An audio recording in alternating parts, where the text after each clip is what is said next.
ভাইকে তুই ভুল বুঝেছিস সুদীপা। অবশেষে অভ্রর কথায় আদিত্যকে নিয়ে সব ভুল ভেঙে গেল সুদীপার। অনুরাগের ছোঁয়া ধারাবাহিকে দেখা যায় রিতমের বাড়িতে গিয়েও যখন কোনোভাবেই সুদীপার খোঁজ পায় না আদিত্য। আদিত্যর মাথায় তখন আকাশ ভেঙে পড়ে। ভাবতে থাকে আদিত্য যে কোথায় খুঁজে পাব আমি তোমাকে। সুদীপা তুমি কোথায় চলে গেলে। অন্যদিকে সুদীপা একটু পিজির বাইরে যায় এবং ভাবতে থাকে ও বাড়ির কেউই তো আমাকে ফোন করল না, কেউ আমার খবরও নিল না। তবে কি সবটাই মিথ্যে? তবে টিনা বুঝতে পারে যে সুদীপার কিছু একটা হয়েছে। টিনা বুঝতে পারে তাকে কিছু করতে হবে। টিনা ওই রাত্রিবেলায় অভ্রকে ফোন করে এবং অভ্রকে ফোন করে বলে অভ্র সুদীপা পিজিতে এসেছে আর আমার রুমে উঠেছে। কিন্তু কি হয়েছে? অভ্র বুঝতে পারে সুদীপা তো অভিমানেই চলে গেছে। অভ্র ভাবতে থাকে পরমার পায়ে চোট লেগেছে আর তার জন্যই হয়তো আদিত্য পরমাকে ঘরে পৌঁছে দিয়েছে। এক্ষেত্রে ভাইয়ের কোনো দোষ নেই। আমি ভাইকে চিনি। ভাই আর সুদীপার সম্পর্কটা আমি এভাবে শেষ হতে দেব না। বোন তুই ভাইকে ভুল বুঝেছিস আর তোর ভুল এবার আমি নিজেই ভেঙে দেব। এ বলে অভ্র বাড়ি থেকে বেরিয়ে যায় এবং অভ্র পিজিতে চলে যায়। সুদীপা তখন বাইরে বসে থাকে এবং সুদীপার চোখের জল ফেলে। ঠিক তখনই অভ্র পাশে গিয়ে দাঁড়ায় এবং সুদীপাকে বলে বোন। সুদীপা অভ্রকে দেখে চমকে যায়। অভ্রকে বলে দাদাভাই তুমি এখানে? তুমি এখানে কি করে এলে?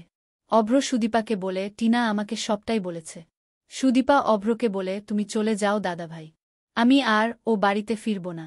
যে সম্পর্কের কোনো মূল্যই নেই সেই সম্পর্কের কাছে আমি আর ফিরব না। অভ্র সুদীপাকে বলে বোনো আমি বুঝতে পেরেছি যে তুই ভাইকে ভুল বুঝেছিস।